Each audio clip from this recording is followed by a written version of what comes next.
Hello, everybody. Good afternoon.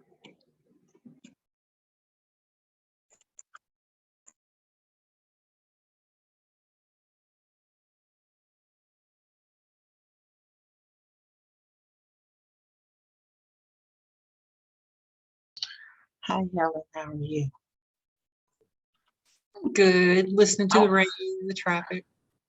Oh, yeah. All the rain. Well, thank you for doing that interview. Oh, you're welcome. Thanks so much. I appreciate you. No problem. It just reminded me of another one and I haven't called back yet. I had to follow up on that one. Not yours, it was something else, but just reminded me.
Hey everyone, thank you, Helen.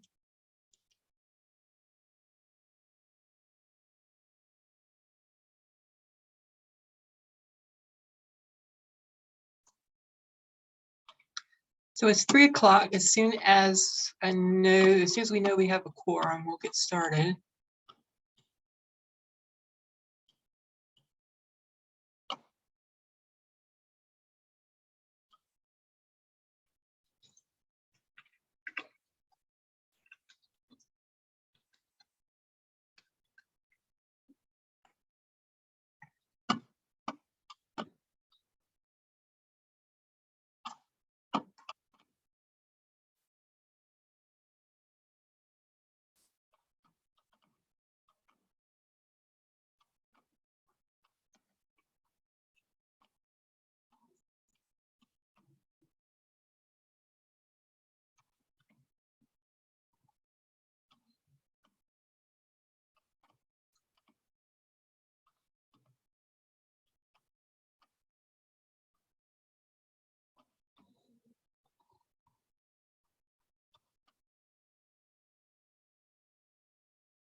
We're filling up fast. That shouldn't be much longer.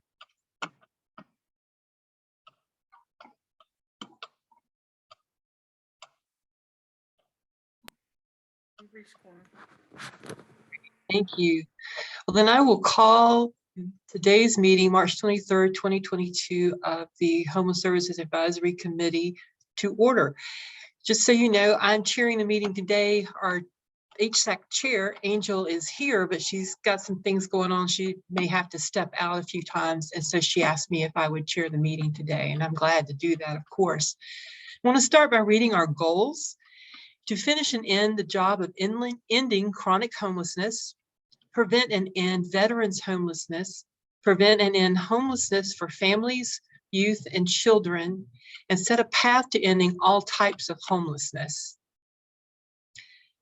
Just a gentle reminder, of course, we've been through virtual meetings for quite some time now. Just be sure to stay on mute unless you're speaking. That would be awesome.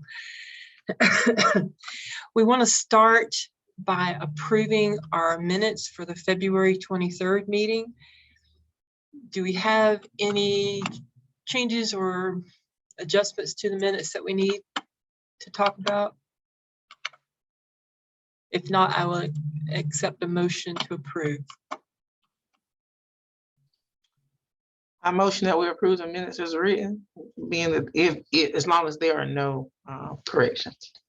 Okay, we have a motion by Sharita McCullers. Any a second?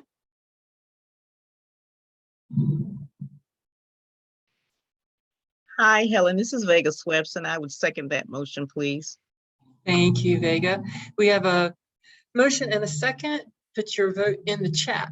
Yes, if you approve. No, if you don't approve, and abstain if you need to abstain for some reason.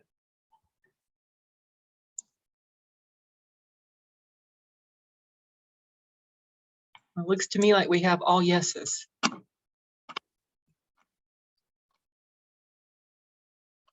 Mr. Secretary, do you agree? Yes, Madam Vice Chair, I do. All right, the motion has been approved. Do we have anyone signed up for public comment? No, there was no one signed up for public comment. All right, then moving right along. The next part is the Executive Committee Quarterly Report. I will tell you now that I just found out this afternoon, late, that I would be chairing the meeting. So I don't have a whole lot to say. But I will tell you that the Executive Committee has been busy the last 3 months. We've been planning HSAC meetings, which is one of the primary things we do during those meetings to make sure that you get information that you need that's important to hear. We've been working on coordinating a time with the Housing Authority to meet with the HSAC to provide updates on their work. So we're still working on some scheduling things for that. Been talking about COVID plans after June 30th. And we've also heard some updates about challenges that some COC funded programs are facing. Now, I don't have any answers to any of your questions about those, but if you do have questions, I'm sure there's someone from the staff that might be able to answer if you have any questions about anything that we've been doing.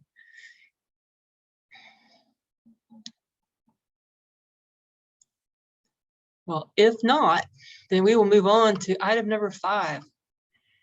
And this is the performance management and chair and staff. The Performance Management Committee evaluates the performance of COC-funded permanent housing projects twice annually. The committee chair and staff will review the scoring of the first semi-annual evaluation of 2022. And for that, I believe we have the committee chair, Performance Management Chair, Jonathan Kroons. Thanks, Helen. Good afternoon, committee. For those who don't know me, I'm Jonathan Kroons. I'm the current chair of the Performance Management Subcommittee. And in just a minute, I'm going to present the results here. First, I'm going to try to share my screen.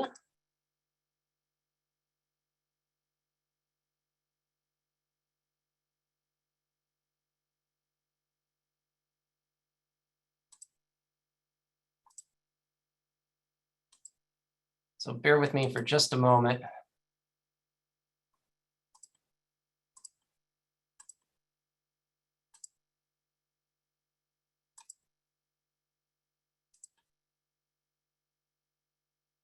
Okay, hopefully everybody should now be able to see our project table. I'll see if I can make it a little more viewable.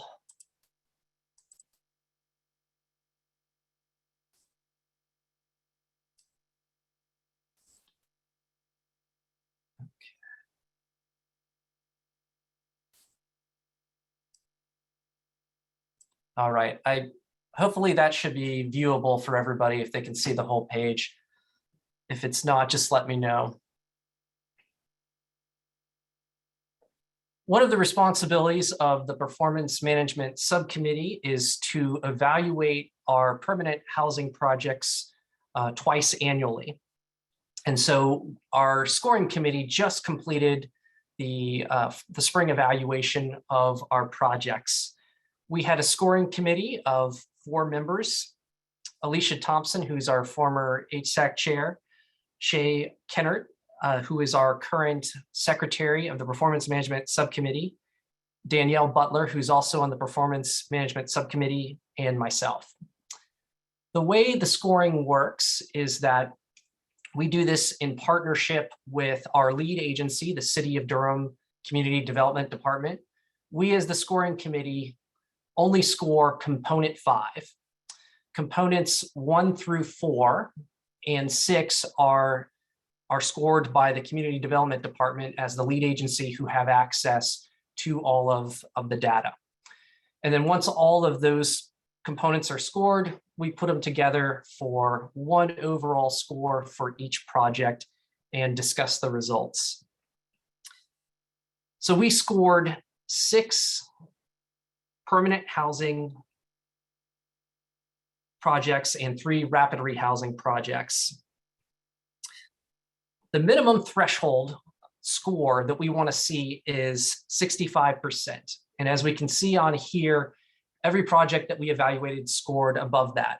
So at this time, the scoring committee is not recommending any performance improvement plans for any of the projects. The other thing that I want to do is, on behalf of the scoring committee, is recognize outstanding performance by 2 of our projects. Our policy dictates that any project that scores overall 90% or above and no less than 70% on any of the individual components has performed outstandingly. And we have 2 such projects. One is Rapid Rehousing 1 by Housing for New Hope. As you can see on there, they have the top score. And the second project is Dash by Alliance Health. So congratulations to both of those projects for their outstanding performance.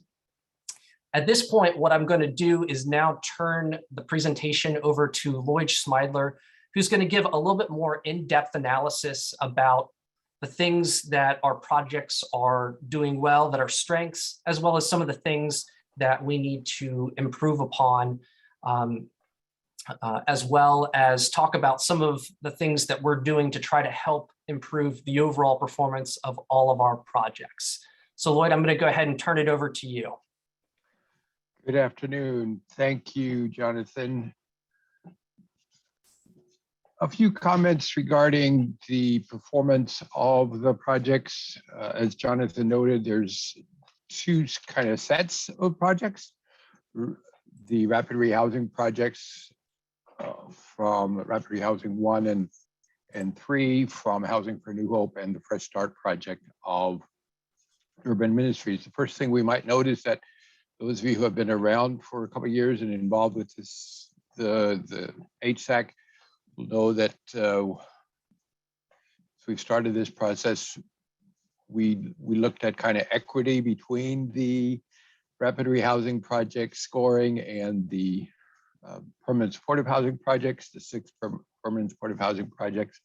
And this year you could see that the 3 rapid rehousing projects are essentially scattered from top to bottom of the 9 projects that were evaluated, with a rapid rehousing project actually scoring the highest, as well as of the 9 projects scored also coming in at the lowest. So that seems perhaps to be about right in terms of the various questions on the scorecard, offering some fairness and equity to rapid rehousing projects as well as permanent supportive housing projects. We'll continue to monitor that. Looking at the strengths of the rapid rehousing projects, in particular, we could say that across the board, the three projects have a good strength in exits to positive housing destinations, scored well in that area. Across the board for all 9 projects, our projects are doing well with our HMIS implementation. The Homeless Management Information System looks at how well projects are entering the universal data elements, basic demographics of everybody entering their projects, as well as the timeliness of their data entry. Ideally, projects have real-time data entry or within 1 to 3 days. At the very minimum, would want client data entered into the projects within 10 days of obtaining the information. But in general, projects are scoring quite well in HMIS. Also, the 3 rapid rehousing projects are doing well with unit utilization due to their abilities to have participants participating in sharing some of the costs of renting units. Projects are able to rent and provide assistance to more people than are actually the total number of units that their original COC grant calls for. For example, a project might be funded to provide rental assistance to 10 households at any one time, and they actually might be operating more efficiently and be able to serve 14 households at any one time. So that's really helpful, obviously, in terms of serving more people and knowing the needs of people in the community. This year, for the first time, we also looked at and actually gave bonus points into rapid rehousing projects who exited households without continuing housing subsidies. Rapid rehousing projects are intended to provide short to medium term rent assistance, and hopefully participants can then maintain housing on their own without additional assistance. And our 3 projects exited people without housing subsidies. 61% to 91% of the people that exited without housing subsidies, and so they did get some bonus points for that. Weaknesses for our rapid rehousing projects. We could point out that helping adults increase income, especially employment income, our projects are not scoring particularly well in that area. Again, rapid rehousing projects are intended to provide short-term subsidies and work with households and adults so that over a period of time that the adults can maintain housing on their own without continuing rental subsidies. And so there's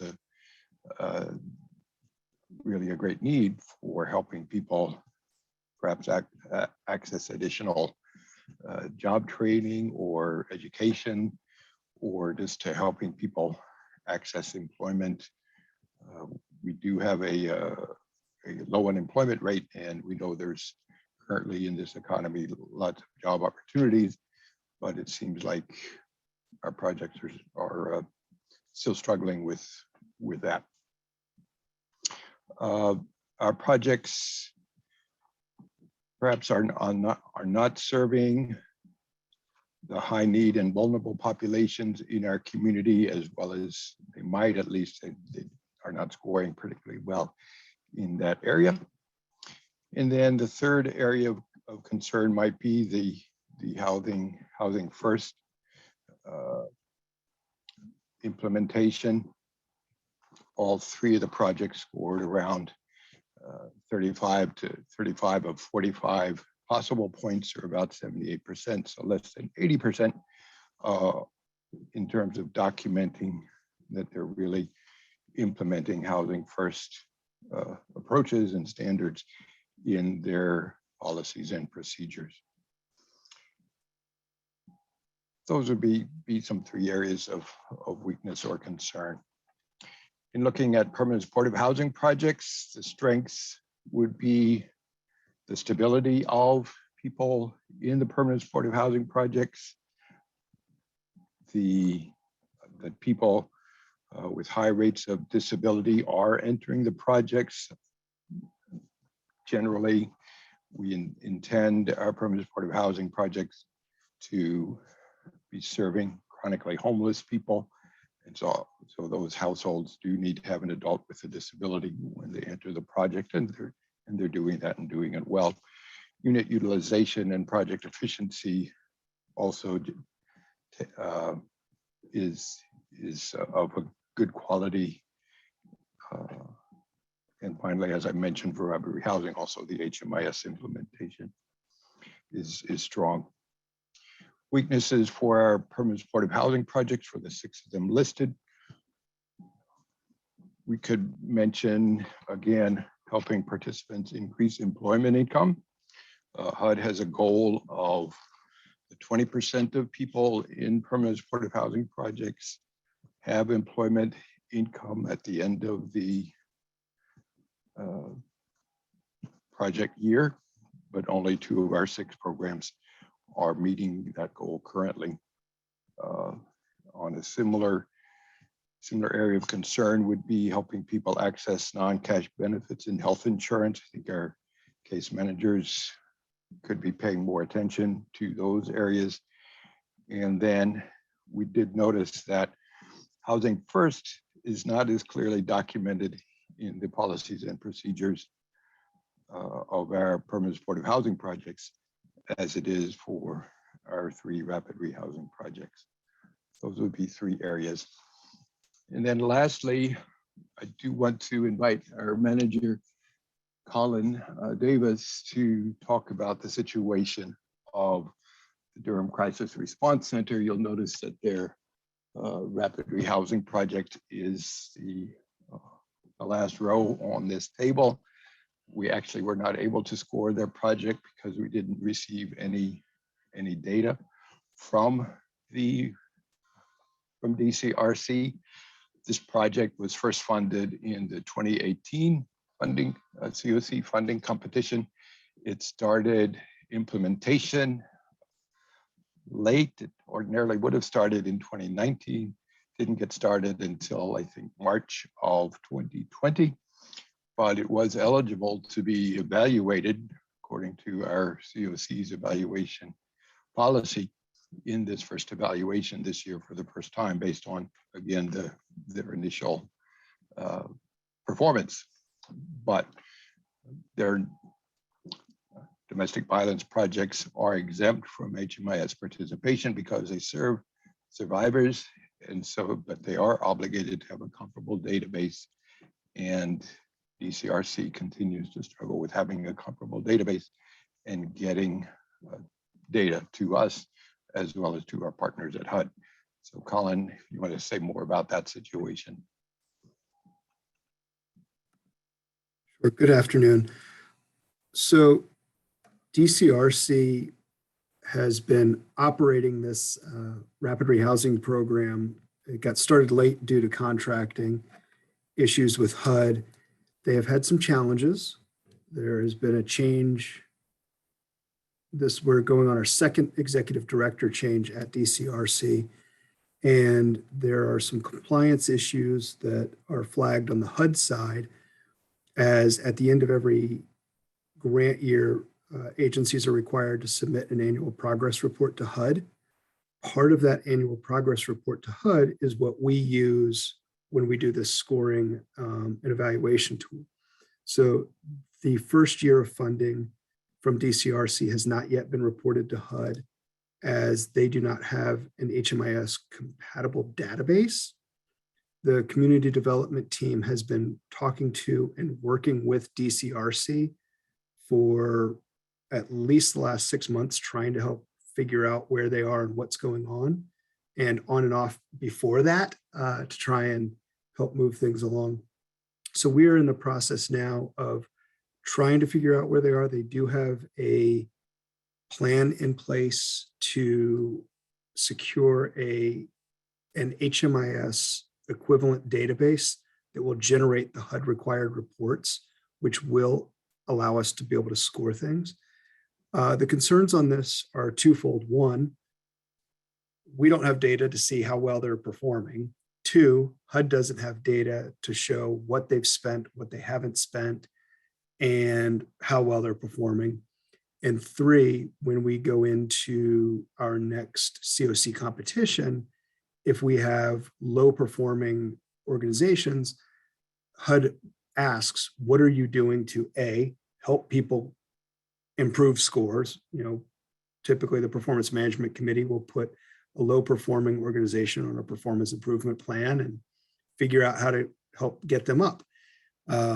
The next question is the COC looking at or in the process of reallocating funds?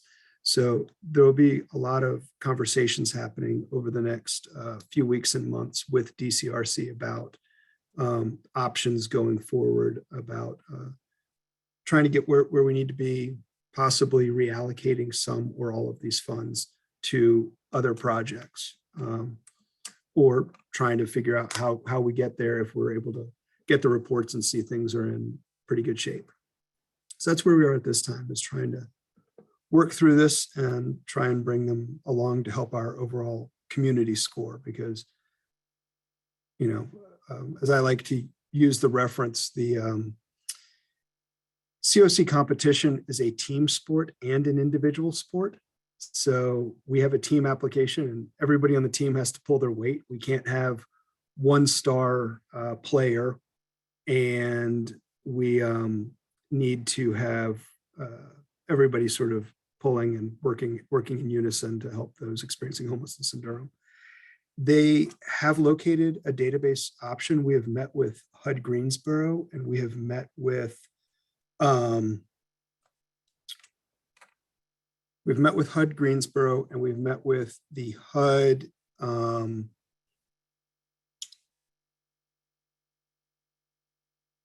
HMIS gurus, for lack of a better term, and DCRC has identified a victim services provider database called Osnium, and Osnium stays on top of all of the HUD data requirements that are required to keep everything moving forward in reporting to HUD, because HUD changes their data standards from time to time. And if the database providers are not making updates to their backend software, you won't have a compliant report that gets generated each year. Osnium is one of those who does stay on top of it.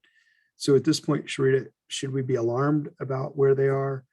I wouldn't say alarmed. I think people have been helped. It's not like people have not been helped by this project. It's a project that has had some challenges and a lot of first-time HUD continuum of care grantees.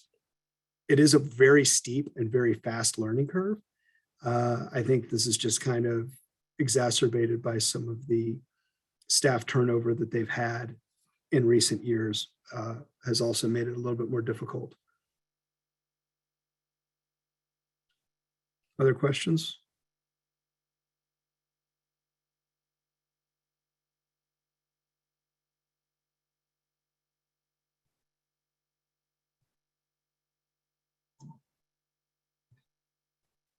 Is Drew. there any, go ahead.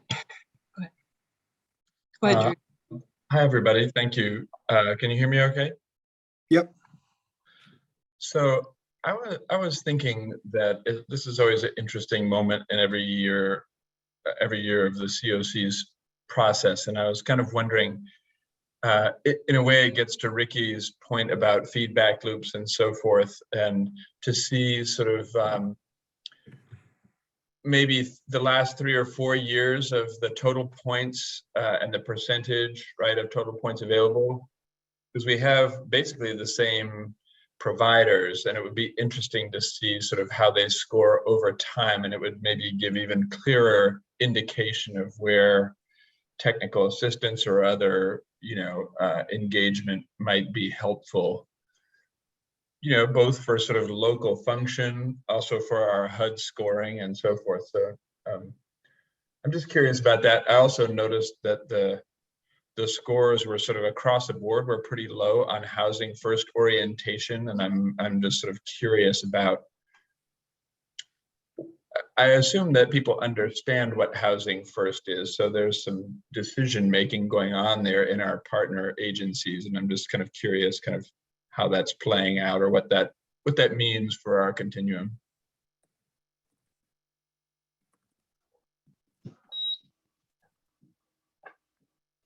Lloyd, do you want to take that on I can housing take first a- scores? Yeah, I can take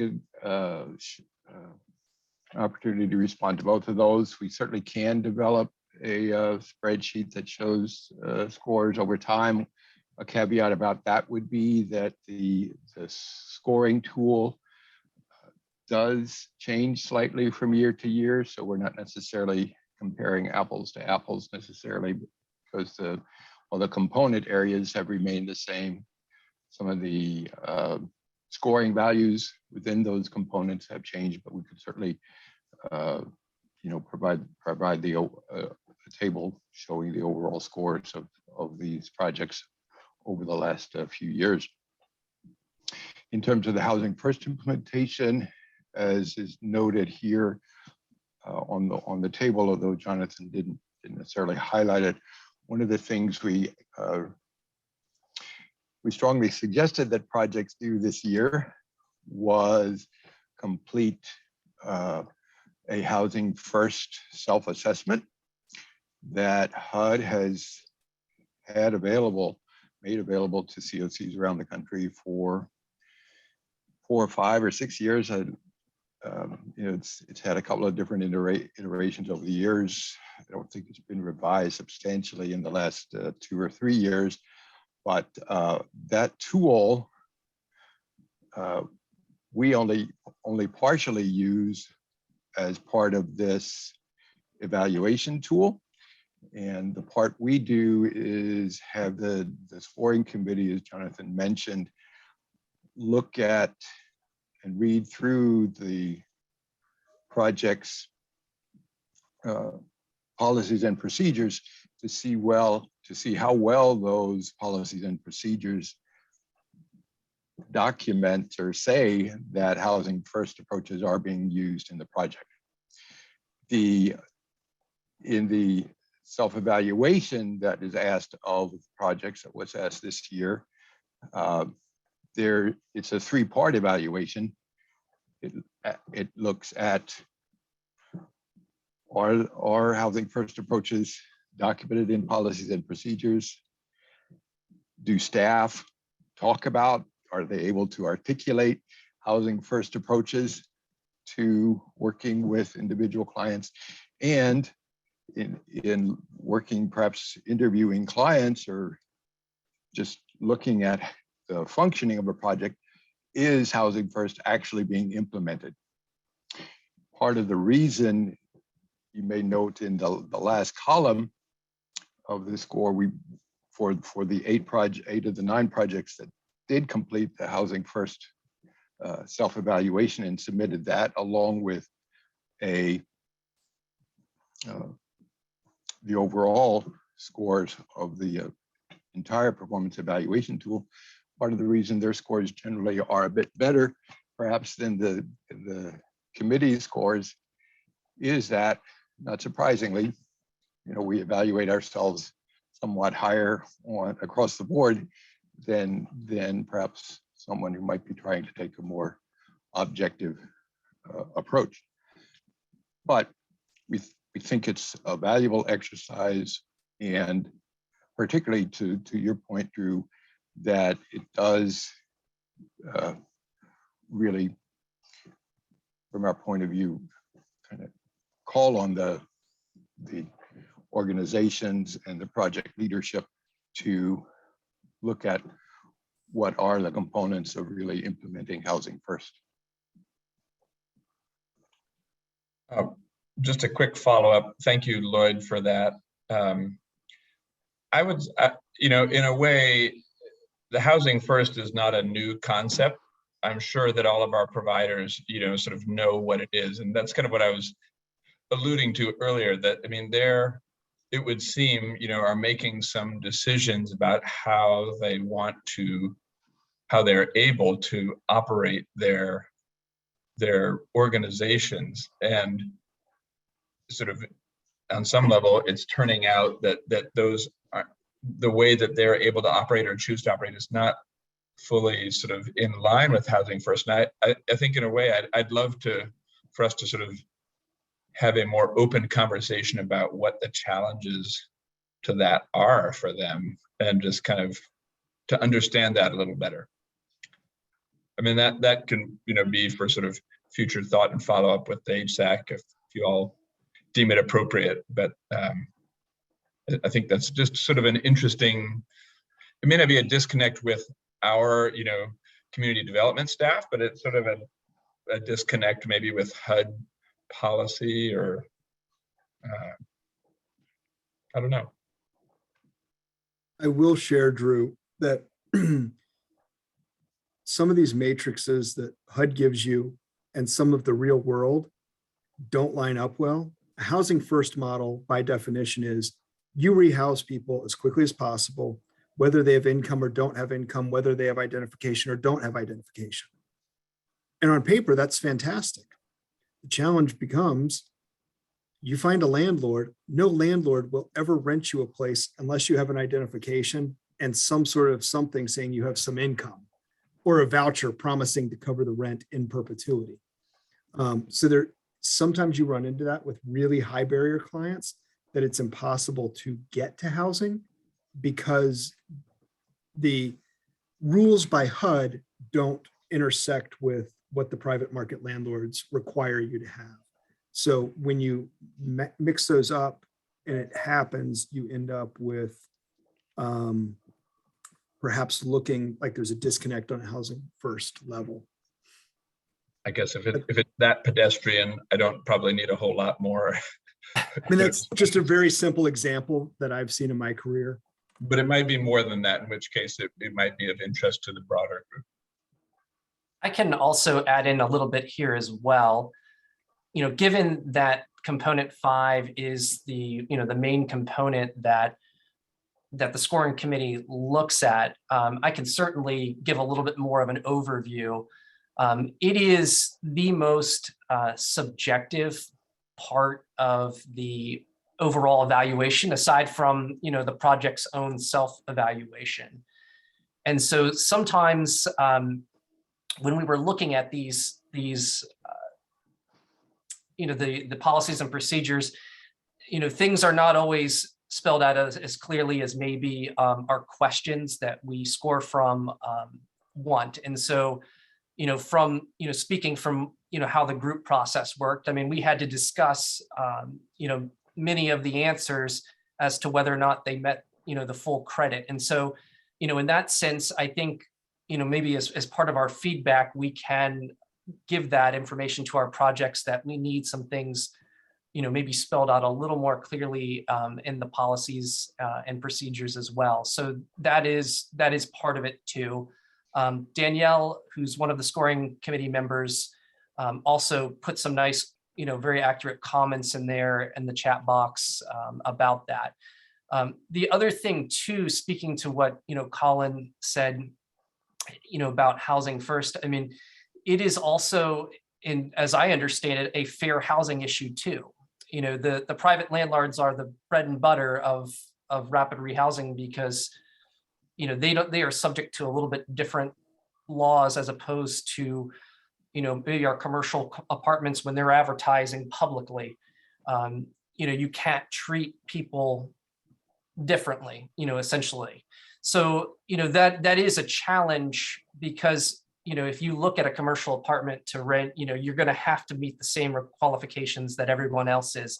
the apartment can't give you, a break, whereas, somebody, a private landlord who's not advertising on the market, who can, we have a relationship with a project, they can, bend their rules a little bit.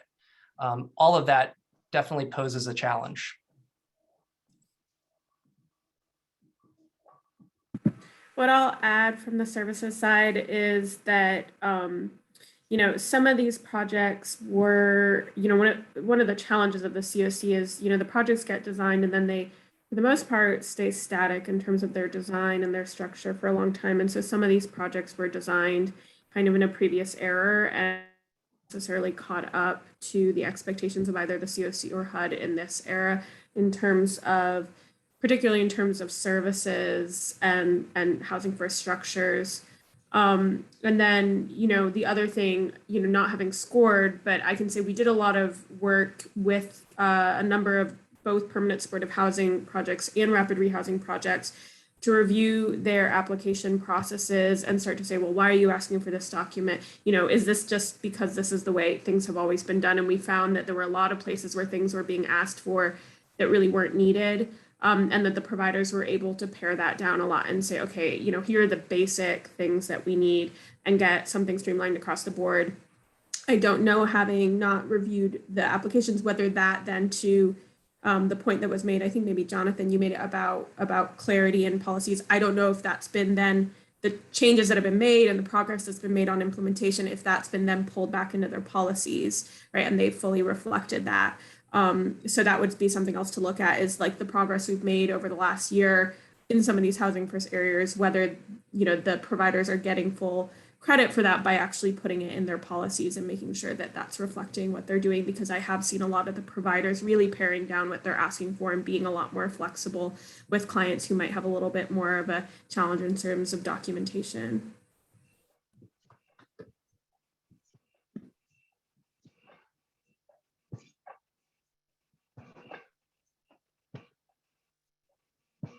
More discussion? This is Heidi Carter, County Commissioner. I have a question or two. First, thanks so much for this report, and thanks to the committee that did the work to provide this chart with all the scores. I'm wondering if there is a location or where you could point me, or a document that would help refresh my memory as to what all the components are of each of the different columns. What are all the parts of the different components? What are all the components of performance? What are all the sort of along the lines of what we're talking about here? A number of people have mentioned, what are all the things that one needs to do to achieve 45 points for housing first orientation? That kind of thing. I would be interested in understanding better. And then my other question is, in trying to understand the broader landscape of all housing service providers in Durham, are there others, I'm sure there must be, that aren't on this list, that are not receiving continuum of care funding, that it would be good for us to know about, just because we want to understand what are all the service providers that we have here in Durham? And also, how many are being served by each of these on this chart would be a useful thing to know, I think.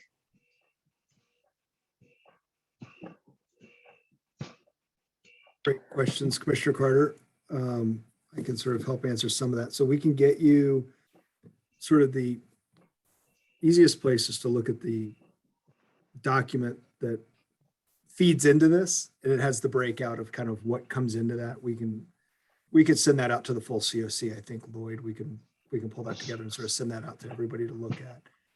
Your question about, are there other providers besides the COC funds? Absolutely. We've got, veteran grant per diem programs. We've got ESG programs. We've got dedicated housing programs. And we have to do this specifically for the COC funded programs because it's a requirement of HUD for this. The other programs are all summarized that we'll be talking about later in this meeting as part of our system performance measures, because it's important to remember that while somebody may be in this permanent supportive housing program, They may have also been in street outreach, emergency shelter, rapid rehousing 1, homeless again, rapid rehousing 2, homeless again, permanent supportive housing, all in the same year. And if you look project by project, you have a lot of duplication. And at the end, you have our system performance measures that give you the total number of people who came in and out and exited through various programs as a system. And that sort of is our scorecard for how well we're doing as a cohesive system. We do, as part of the annual APR, there is a report that pulls out a plethora of information that is, I forget how many pages it is, about 6 pages of data and lines of data that goes over number of people served, race, ethnicity, age, employment income, non-employment income, and a lot of that gets pulled into this. But if I'm hearing you correctly, you're suggesting maybe we add a column about numbers of people served to this to be shared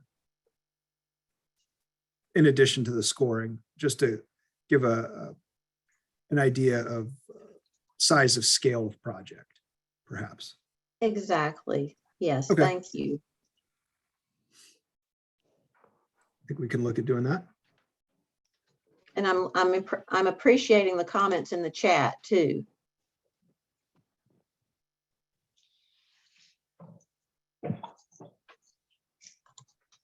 This has been a productive discussion, and if there are no more burning questions at this moment, we need to move on to our next item. So the next item, number 6, is again, the Performance Management Committee. The COC governance charter requires the Performance Management Committee to establish performance measures and targets appropriate for the population and project type. In fulfillment of this responsibility, the committee chair will present suggested measures and targets for the HSAC's approval for the following project types: street outreach, emergency shelter, traditional housing, rapid rehousing, and permanent supportive housing. This is an agenda item that will require discussion and vote. Chair Jonathan Crooms. Okay. Thanks again, Helen. I am going to attempt to share my screen again for a PowerPoint.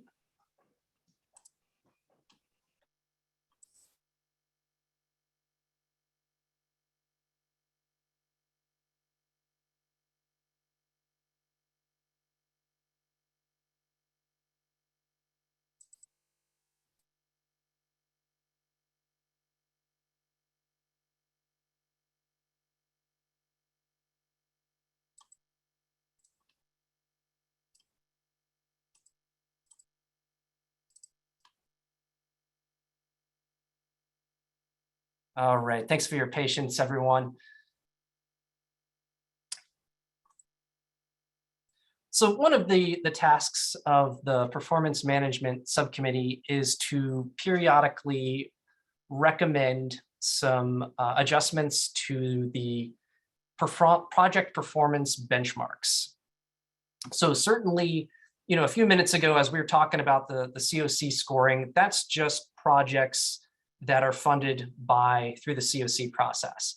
But we need to have benchmarks for all projects, regardless of whether or not, you know, their funding comes from COC or from VA or anywhere else. So what we have done is we have taken our current benchmarks, which were last updated in 2014 by the HSAC, and we have made some suggestions for additions. We have suggested some essentially some improvements for the larger HSAC to consider. One thing to try to keep in mind here as I go through these for each type of project is that these benchmarks should be helping us do what HUD wants homelessness to be, which is rare, brief, and non-recurring. And also keep in mind that these benchmarks are also based on housing first principles. You know, the idea and the commitment that we want to get people housed first, and then they're going to be in a better position to work on the other pieces that help stabilize housing, like income, like health insurance, things like that. So our first project that I want to present to you all is street outreach. And one of the reasons that it is important for us to revisit these benchmarks, particularly this year, is that we don't have any currently for our street outreach projects. So as you can see right there, I've put the current benchmarks in red, and I've put the proposed ones in green, the whole stop and go kind of thing. And then over on the side, we have a little bit of data about the current system performance. So what we are proposing is that 60% of all contacts that our street outreach projects make contact with be enrolled in their project. We think that's a reasonable benchmark there. Keep in mind that our street outreach folks are working with some of the most hardest to house folks. These folks may be out living in the woods, under overpasses, and maybe they have significant criminal histories, can't even go into a shelter. That's the type of client they're looking at here. And just to give you some perspective on how our system is doing, you can see right there that our system is performing at 62% overall. So we think that's a good benchmark to suggest. The next benchmark we want to propose for street outreach is exits to positive housing destinations.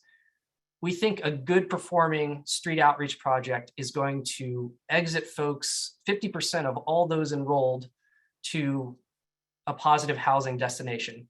And as you can see on the right, our system's already performing above that at 67%. I think that speaks very well of how well our projects are doing.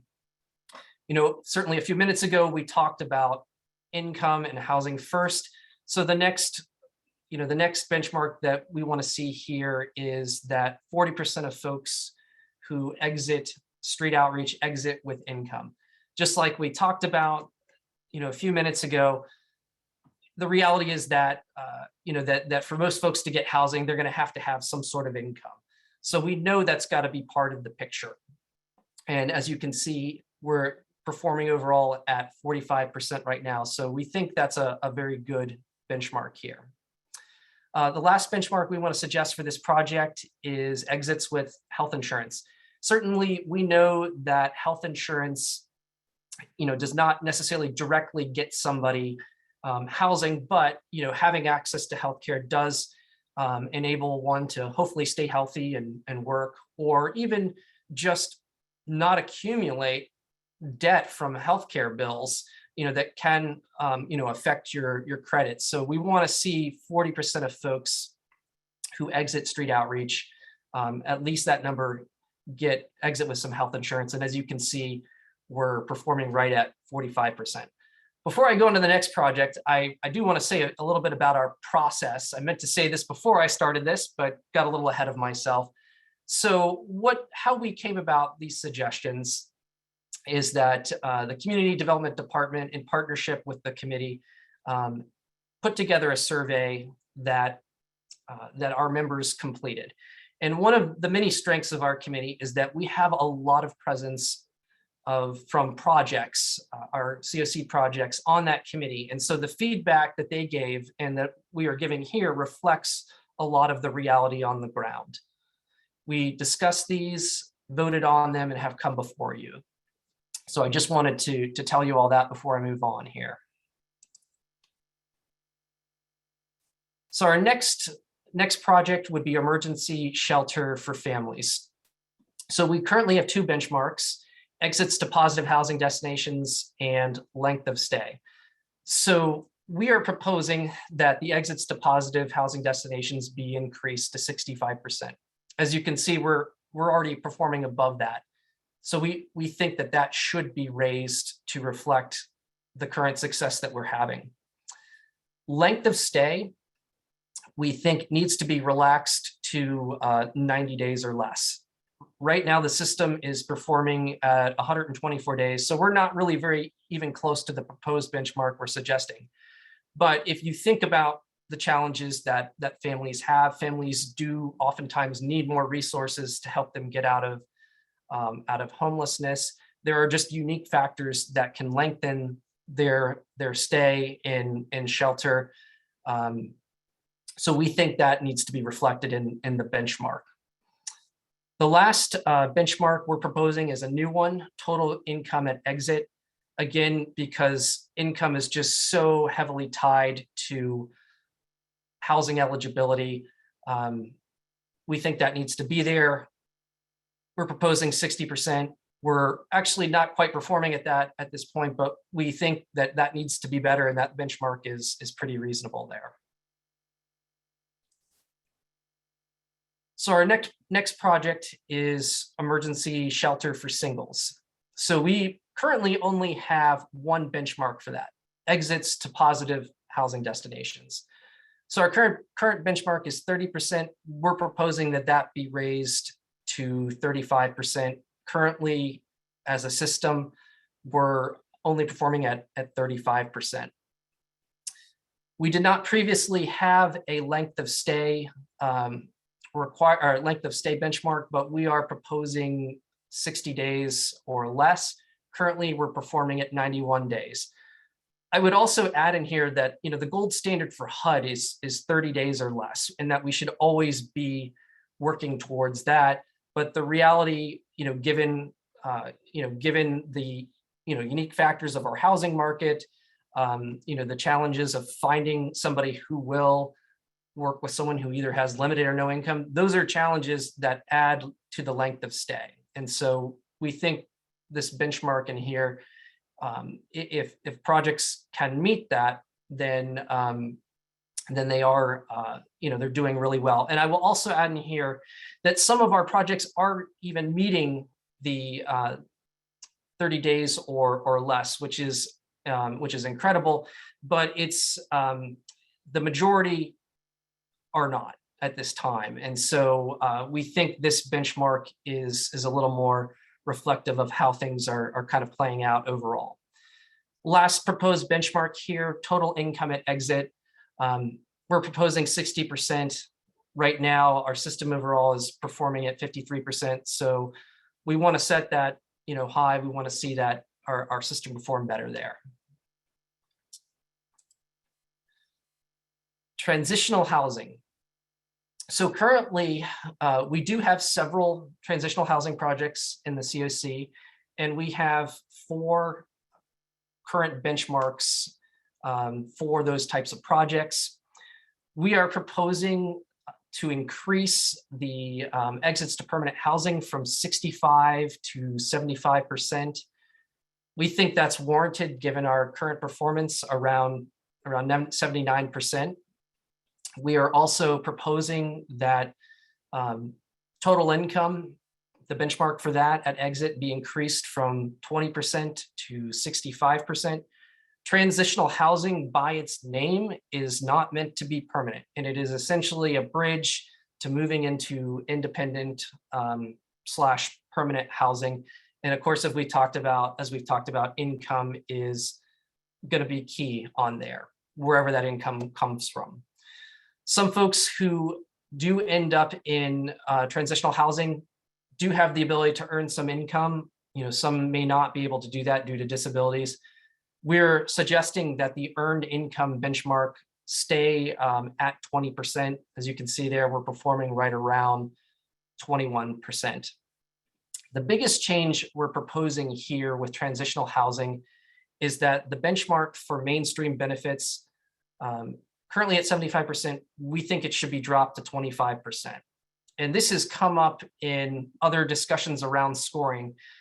As we know, there's an inverse relationship between increasing your income and getting access to the most common mainstream benefit that we think of, food stamps.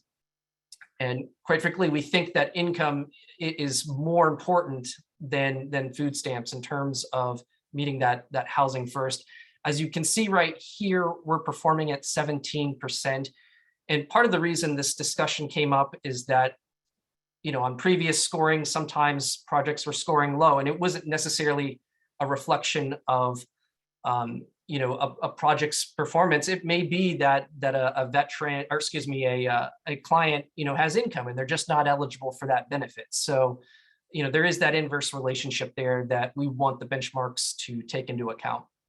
And then, of course, the last benchmark we're proposing is health insurance. We'd like to see 75% of all folks who exit transitional housing, having some form of health insurance. Right now, as you can see, we're performing as a system at 71%. Okay, on to rapid rehousing. So currently we have 2 benchmarks. We are proposing to amend the 2 that we have and add 2 new ones. We are proposing that the benchmark for maintaining or exiting to permanent housing be reduced to 80%. Rapid rehousing, as we've talked about, there are some unique challenges with housing first. And unfortunately, our projects, we know, they try their best to house everybody, but the reality is not everyone is always going to be housed. Currently, we're performing at 84%. We think that a proposed suggestion of 80% is a pretty good benchmark here. Retaining and increasing total income, we think that also needs to be reduced a little bit to 80%. Currently, our system is performing at 63%. A lot of times, income is certainly, also part of the bread and butter of rapid rehousing, because rapid rehousing, by definition, is that it's temporary assistance. So some way, somehow, the client has to have some sort of increase in income.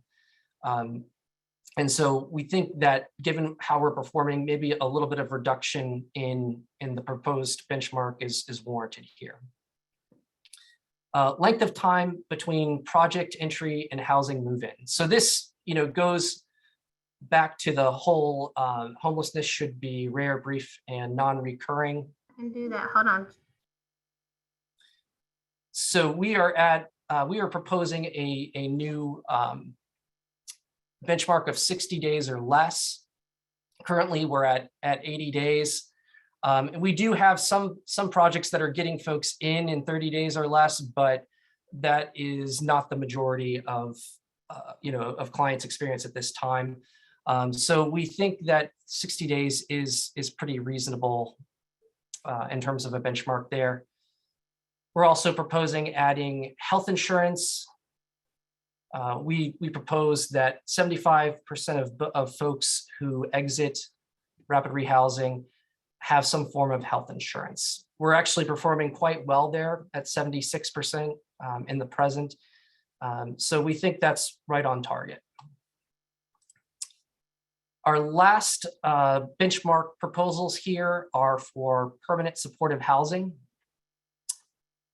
The first benchmark, we're proposing an increase from 85 to 95% for maintaining / exiting to permanent housing. Our system performance is very high. We're at 97%. So we're already performing quite well there. So we think that we might as well improve or raise the benchmark, to reflect that high performance. Retaining and or increasing total income, we're proposing that stay the same. A lot of times folks who are in permanent supportive housing are probably going to stay there for a while. Although anytime somebody can move on from permanent supportive housing into their own housing from which they support themselves, that's wonderful. Opens up a space for someone else. But they need to at least be able to retain that income in order that they have to stay in permanent supportive housing. Some folks enter permanent supportive housing with very little income, maybe next to nothing. So we do want to see that when that person gets housed, that they get some other form of income so that they can afford, to take care of themselves, whether that be disability income or even earned income. That third benchmark there, the retain, increase, earned income. Most folks are probably not going to be earning income who end up in permanent supportive housing. But again, if if projects have the ability to exit somebody, and we have somebody who is able to earn their own income and no longer need the permanent supportive housing, that is a huge success. But given that most permanent supportive housing is going to folks with disabilities, it's oftentimes tough for folks to be able to earn income. So we think that should stay about the same. Right now, we're performing right around 14% there. Mainstream benefits, as I talked about a few moments ago, there is that inverse relationship with increasing income. So we think that ought to drop from 75% to 60%. As you can see right now, we're performing at 45% as a system.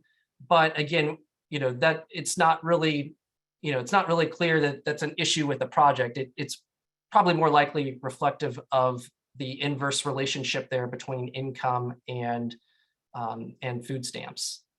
And then finally, the last proposed benchmark is that we add health insurance. We think that 60% of all folks who are either exiting to permanent housing or retaining their permanent housing ought to have health insurance. Right now, we're performing at 44%. We think we can do better there. So those are the proposed benchmarks that we are giving today. Happy to stop and take some questions. Thank you all for your patience and for listening to the presentation. Jonathan, there were a couple of questions in the chat. Tarita McCullers asked, what programs are transitional? Okay.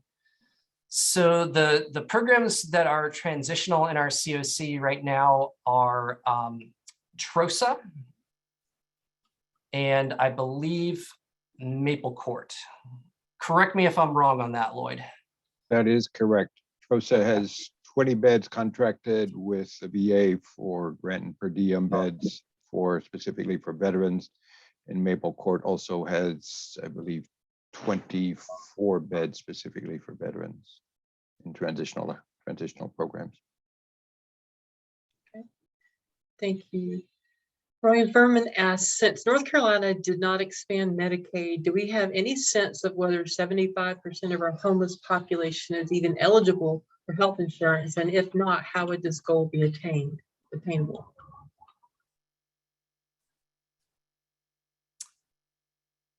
Yeah, that's a good question.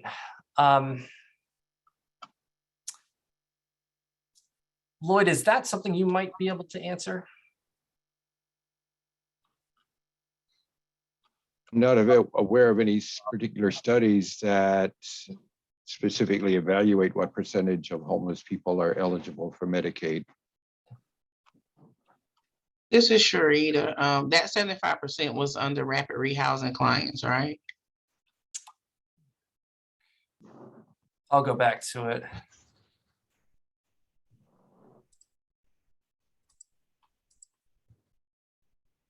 Yeah, 75% under rapid rehousing. And you said that right now we're at 76%. So in my mind, employment, even if your employer doesn't offer insurance, opens a person up to eligibility for health insurance through the marketplace, which is might be why we see this higher number of folks are eligible. If they don't want to be penalized, they would go ahead and take marketplace insurance. And so might be why this number is so high and higher than you would imagine it would be. And I would add to that too. I mean, there are many of our veterans that are in the homeless system, have access to VA healthcare. I mean, and that certainly counts as health insurance.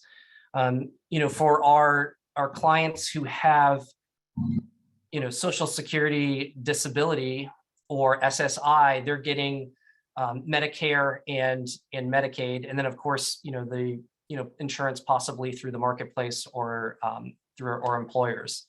So I think there's a number of factors at work there on that performance measure. Rita, did you want to talk about your own question? I was just surprised to see under PSH that the insurance proposed benchmark was 60%. Thought that was quite low. Oftentimes, many of our PSH folks have Social Security disability benefits or SSI, which give them access to Medicare and Medicaid benefits. So I was just surprised to see that one be so low.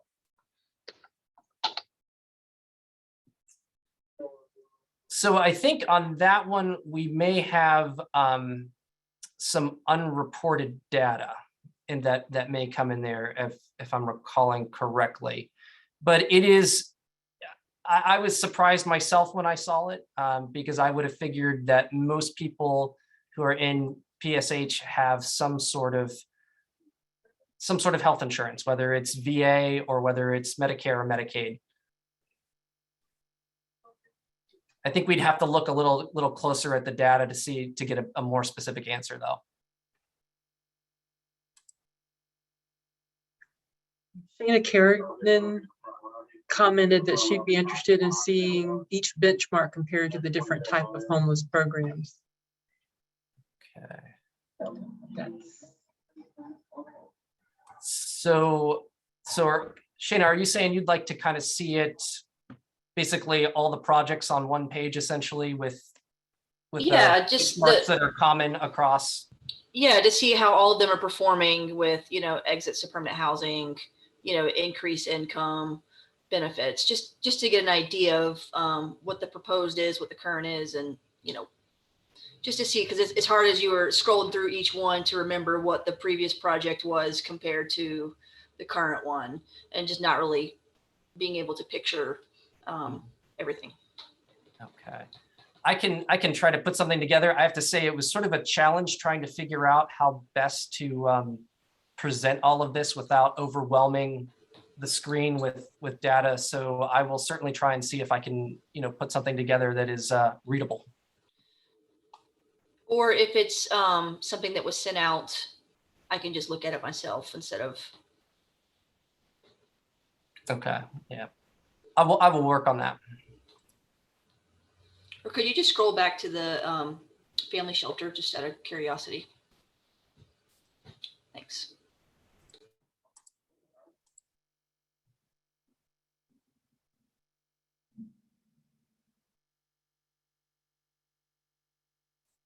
this is an.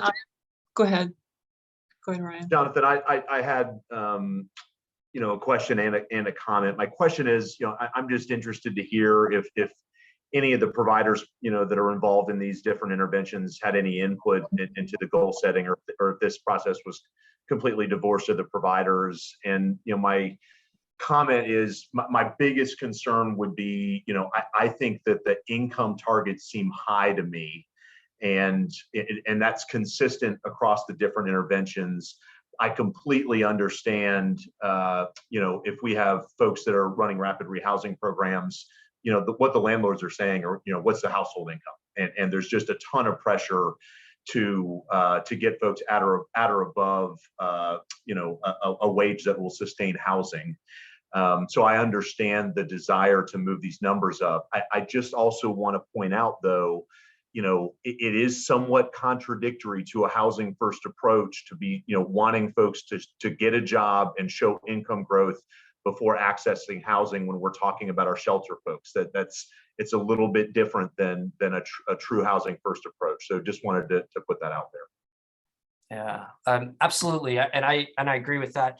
So yes, absolutely. I mean, our projects, let me say this way, our projects did have input into these through the folks that sit on the performance management committee. So one of the strengths of our committee is that we have a big presence from many of the COC projects. So we did get input from the projects through them. And I mean, I agree with you completely on the the housing first thing. I mean, I think it's sort of a contradiction that I think everybody lives with, but I guess this is sort of more my observation. It doesn't seem to me that our society is necessarily a housing first society. Otherwise, you wouldn't have to have these requirements for, for income, to get housing. So, we know the projects have to provide these more, supportive services to help the client become eligible. If a landlord who is willing to work with somebody who doesn't have income can't be found. I mean, we just know that has to happen. That's the ideal that we want to have happen, is that everybody, finds a landlord or property management company that would be willing to house somebody first, but it just doesn't play out that way. So, it's like we have to hold to that principle, but at the same time, put the other pieces in play to work towards it.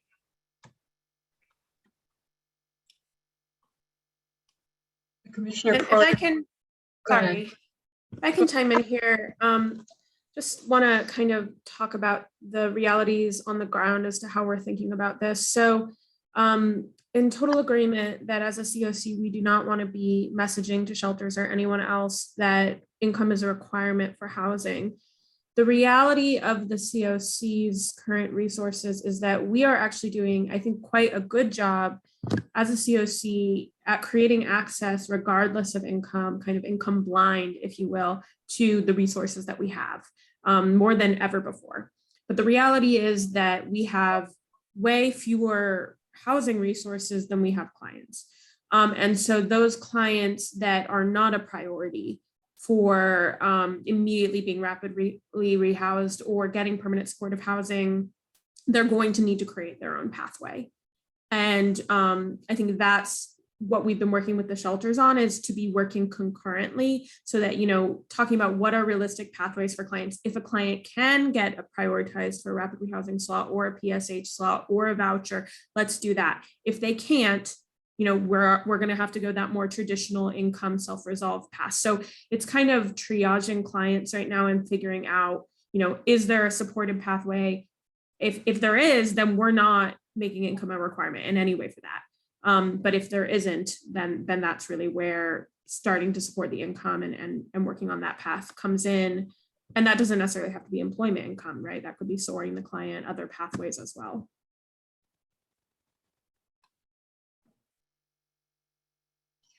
Commissioner Carter had asked if there was a document of all housing service providers and the types of services provided available for review.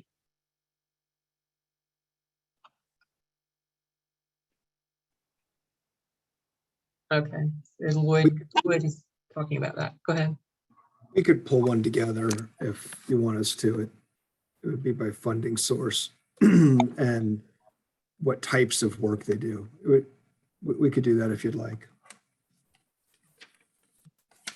A good suggestion. We'll pull one together. Well, only if others are interested. I do not want to request this if it's going to create extra work for our staff, if I'm the only one interested, but just trying to still understand what is the broader landscape of service provision in Durham in order to figure out where we have gaps and, where government assistance needs to step up even more. And we'll also share on the income piece. We're looking at total income. So it's earned income as well as unearned income. And part of the reason for trying to get it there is, as we're seeing increased length of stay in shelter, increased length of stay in rapid rehousing, all these things that are sort of getting longer and longer, we should be having people getting connected to benefits. If they're unable to work for whatever reason, they should be applying for disability, or if their income thresholds are appropriate, qualifying for TANF or foods or SNAP benefits, commonly known as food stamps. So those are things that help to get some income. And that's what we're trying to also look at, is while we've got people staying in these shelters longer, we don't want people just sitting in shelter doing nothing. Case managers, it helps to sort of orient and keep people framed. You're looking for housing, looking for income, because they kind of go together. And to Ryan's point, yeah, you don't necessarily have to have one before the other, but if you're in shelter, might as well be working on both of them, because you're going to need both in the long run. I would add to that, this Lloyd again, that we actually reduced the number of proposed outcomes for emergency shelters to focus more specifically on housing first, so that we did not include, for example, health insurance, as well as I think we previously had benchmarks related to having employment income, and there is recognition within the proposed target that a substantial portion of people can exit without having income.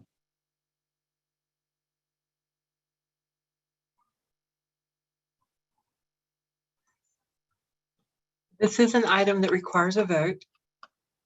And Jonathan, correct me if I'm wrong, we are voting to approve the proposed benchmarks that recommended by the Performance Management Committee. Is that correct? That's correct. These are our recommendations that we are putting forward for consideration for adoption. Is there any more discussion? Yes, I have a question. I'm sorry. So what happens if we don't hit the benchmarks? Just curious. I mean, we're setting benchmarks. I think it's good for us to have a target, but what's the other side of that? What does that mean? Does that mean it directs our energy towards those things in the future? Like, what is the, just the purpose?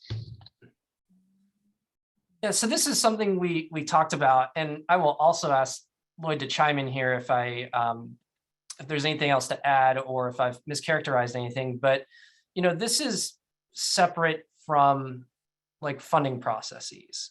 I mean, essentially, as I understand the process, is that HUD wants us to be, to set standards for all of our projects, regardless of where their funding comes from.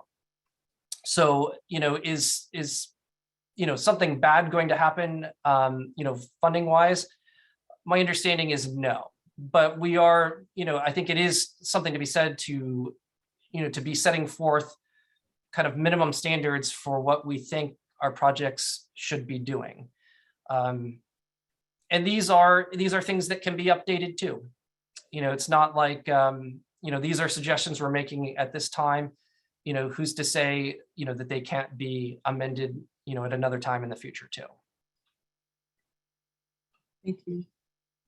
I would add that the benchmarks are used by the Community Development Department to look at benchmarks to include in emergency solutions grants that the city has with local nonprofits for the use of ESG funds, entitlement funds that the city has. And then we intend, I think, at the COC lead agency to report on the project performance of all of the projects and to the various funding sources. So we intend to publicize how well the projects are doing, even if the projects are not receiving ESG or COC funds through the Durham Continuum of Care. I would also add to that too.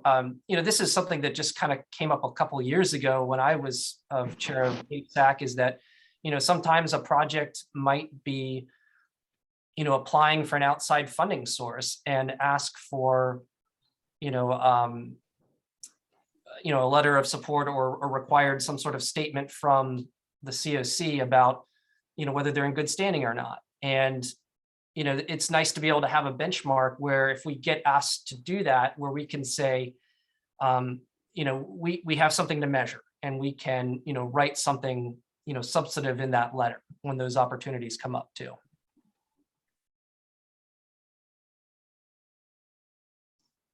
Any further discussion? So again, the vote is to accept the proposed benchmarks recommended by the Performance Management Committee. So I will accept a motion at this time.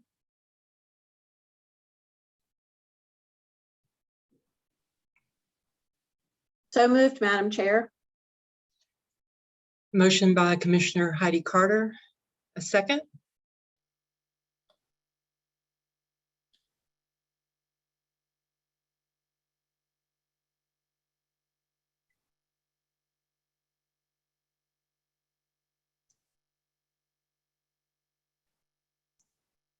We have a motion, but no second. Second. Okay, by Drew Cummings. Please put your vote in the chat. Yes to approve, no to reject it, and abstain if you need to abstain. This is for HSAC members only.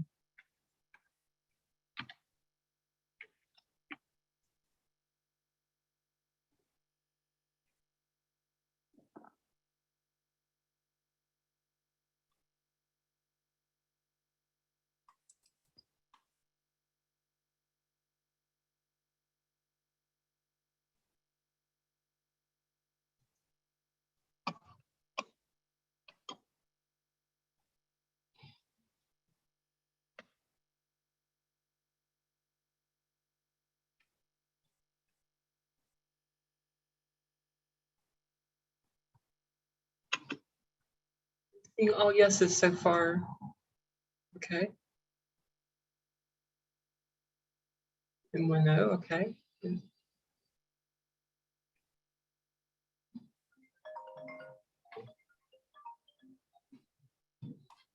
Mr. Secretary, do you? Seems like the motion carries, man.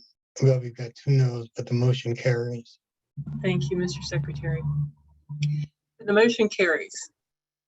Thank you for your time and discussion on that point.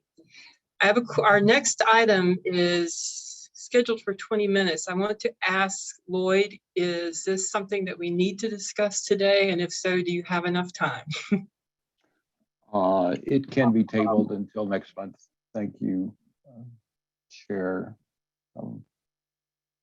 We had such good discussions on the other items. I hated to interrupt it just to. Yes, indeed. And, it'll be fine to table it. We have to report on the point in time count from January at the April meeting, so it'll go well with that as well. Okay, great. Thank you for that. I appreciate it. So at this point, we will ask for any announcements. Does anyone have any announcements that they'd like to make? I have an announcement, Madam Chair, just to share with the HSAC. The HUD released or announced the Continuum of Care 2021 NOFA Awards about a week and a half ago. And we're excited to announce all of our renewal projects were funded. And we were awarded a domestic violence bonus project that the LGBTQ Center will be administering, a rapid rehousing project for people fleeing, survivors of intimate partner violence, with a primary focus on those in the LGBTQ community. And that project is valued at $284,771 to provide rapid rehousing to that population and people in need of services. So we have a total of $1,725,699 coming from the 2021 HUD NOFO competition.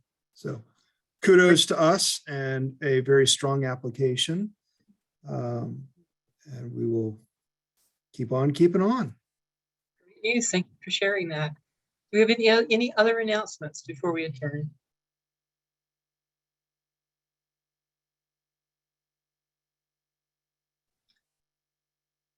Janice?